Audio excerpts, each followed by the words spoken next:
How do you avoid the rich-poor cycle in real estate sales? What is going on, guys? My name is Chris Elliott with the Elliott Real Estate Team based out of Richmond, Virginia. In this video, what I want to talk about is a simple, maybe not easy, but a simple way as a real estate sales professional, you can avoid the real estate roller coaster where you have a bunch of clients who make a bunch of money, you have no clients who make no money, you have a bunch of clients make a bunch of money, no clients make not a lot of money, and you are on this vicious cycle of income where you're rich, you're poor, you're rich, you're poor. If that sounds familiar, this video is for you. So first and foremost, let's diagnose the problem. So what happens here? So in my experience, what happens is agents will work very hard to generate clients, or they'll just happen to, stumble upon some clients. They'll drop all of their lead generation efforts and they will focus solely on servicing those clients, and they will get those folks closed. They'll make those commissions, they'll make that money, but then they come off the backside of that, roller coaster high, and they collect those commission checks, they put them in the bank. Hopefully you don't go spend them on stupid stuff. But then they look around, they've got no clients, they've got no closing set up, and they have to go then find more clients. They work really hard, you know, drop everything, service those clients, put them under contract, and this vicious cycle of up, down, income, no income, income, no income, rich, poor continues. And I can tell you, as somebody that's been on that cycle, it is vicious, it is not fun, it is terrifying. And it doesn't, it doesn't feel good. So how do we avoid this? And this is a very simple answer, but you have to stay in lead generation, appointment setting, whatever we want to call it, every single working day. And you might be saying, man, this is not something new and sexy and flashy. And no, it is not. But I would ask you, if you are in that rich, poor, vicious cycle, is this something you're actually doing? Because if you're not actually doing it, then maybe we need to actually implement it. And yeah, it's not the new sexy thing, but it's the thing that's actually going to get you out of that problem. So how do we do this? So in my humble opinion, what I would recommend is creating an ongoing appointment with yourself for appointment setting time is what we call it. Some people call it lead gen, some people call it prospecting. I don't care what you call it, but in my humble opinion, at least in my own business, I've got to have 3 hours every single day where my sole focus, my sole activity is in generating my next appointment or appointments, right? So this is time block time in my calendar every single day. Now, how do you do this? First and foremost, we have to have our mindset right. A lot of people call it time blocking. I'm going to call it an appointment. The reason I like to call it an appointment is because I'm going to treat it like an appointment. I'm going to show up on time. I'm going to do what I'm supposed to do. And I'm not going to book something over top of it or just cancel it and not honor that time. If I set you up on a listing appointment, or if you had a listing appointment this afternoon, you probably wouldn't just no-show that appointment. You probably wouldn't just book something over top of it. You probably wouldn't, get distracted on Facebook, Instagram, whatever, other activity. You probably would show up to that appointment. You would show up prepared. You would do the listing appointment, and you would treat it. If somebody else wanted to meet at that time, you'd say, hey, I'm sorry, I've already got another appointment. And that's how I treat my lead generation time, because honestly, for me, that is the most important time in my business. Yes, I'm not telling you not to service your clients, but the reality is, guys, we have to always be taking care of our future selves. And the way you do that, in my humble opinion, is you have a consistent, persistent appointment, setting time every single working day. I would highly recommend setting up in the morning. So for me, my time is from 8 a.m. to 11 a.m. Sometimes it's even till 12 p.m., just depending on what my day looks like. And maybe for you, you start with an hour. I would recommend that you work yourself up to at least 2. I like 3 because I like to have more appointments than less. But if this is a brand new concept for you, I would recommend starting with 1 hour, and then eventually trying to stretch it to 2. 2 is where you want to be at a bare minimum, right? I would also recommend doing this in the morning.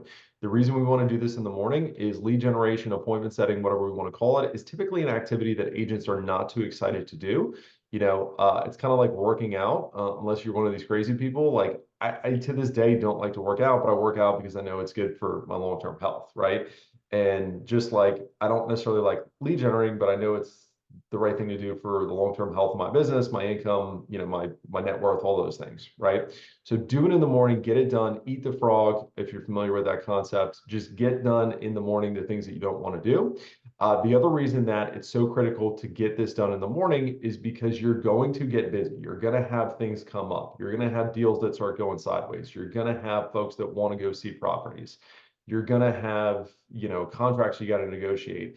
It is much easier to control your morning than it is your afternoons and your evenings because, the world just kind of wakes up and wants you to deal with their problems in the afternoons and the evenings. So get it done in the morning. The other thing is, it's been scientifically proven that you have more willpower in the morning than you do in the afternoons and the evenings. So I'm going to apply that willpower to the most important activity in my business, which is generating more business, right? At least for me personally.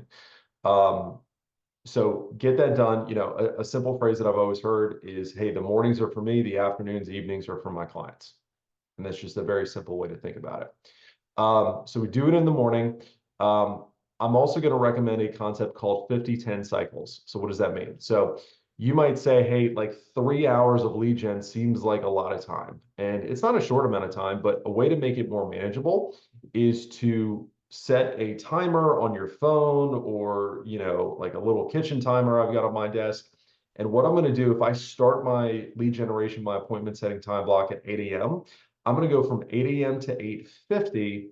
And then at 8:50, I'm going to stop. I'm going to return the text message. I'm going to return the phone call. I'm going to go to the bathroom. I'm going to get the cup of coffee. I'm going to, have the conversation with my coworker about the game last night or whatever you talk about. And I'm going to get like a little 10-minute respite, a little 10-minute break. And then at 9 o'clock on the dot, I'm getting back on the phones, I'm getting back in the CRM, and then I'm doing another 50-minute cycle, and then I'm going to get the 10-minute break. So it's sprint, recovery, sprint, recovery, sprint, recovery, which if you're familiar with athletics, that is an effective way to train. And what that's going to do is it's going to allow you to get 50 minutes of solid effort, knowing that you're getting a break. And it's going to allow you to do multiple of those cycles. And as somebody that's been doing this for years, I promise you can do it.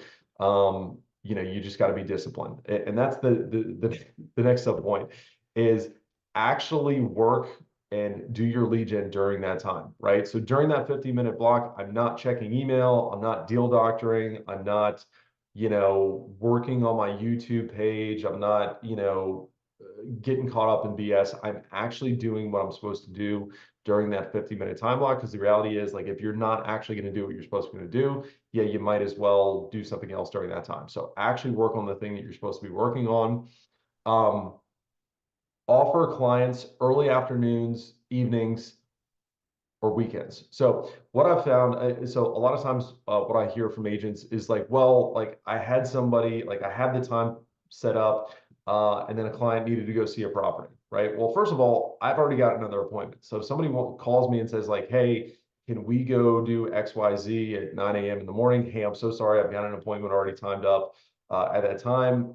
Hey, do you have any availability, that afternoon or in the evening or in the weekend? When you're setting appointments, what I found is when I talk to clients, hey, would love to do that with you, would love to meet with you, would love to talk about that. Hey, what generally works better for you, early afternoons or late afternoons, right? It's amazing when you offer people options, but you offer them options that work for your schedule, right? Hey, do early afternoons or late afternoons work? And most people will just end up picking those times, right? So if a buyer wants to see a property, hey, would love to go show it to you. Hey, tell me what generally works better for you, early afternoons, late afternoons, or evenings. Now, for me personally, I don't even like working weekends. So I'm going to say, hey, what generally works for you, early afternoons or late afternoons? And what you'll find is most people will comply to that, right? When you give them those options, right? You don't go to your dentist and say, hey, can I meet you Sunday afternoon? Now, I understand we're not dentists, we're real estate professionals, but I would offer times that work for you. Don't just say, hey, when do you want to meet? Because then they're going to pick the most convenient time for you, which may or may not be congruent with your schedule. And then last but not least, give yourself a little bit of grace. So if you can stick to this schedule, if you can stick to this habit 90% of the time, you're going to be in good shape. So, when I go through this, inevitably, somebody's always like, well, I had this one, buyer that was coming in from out of town and they absolutely had to see it at this time, blah, blah, blah. Do I break that, time? Do I take the listing appointment when they're only in town for 3 hours and they've got to meet at 8 a.m.? Sure. But 90 to 95% of the time, I want to stick to that schedule because I know if I stick to that schedule, I'm going to continue to set appointments. And if I continue to set appointments, I'm always going to have clients to work with, closings upcoming, and I'm going to flatten out that curve of my income. I'm not going to get on this rich poor cycle because once again, what happens is folks get busy with clients, they drop all lead generation efforts, they just focus solely on servicing those clients. And then once those clients close, they look up and they've got no new business to work with. So I hope you found this valuable. If you have any questions, concerns, thoughts, fears, throw them in the comments, shoot me a DM. Thanks for tuning in. Look forward to seeing you next week.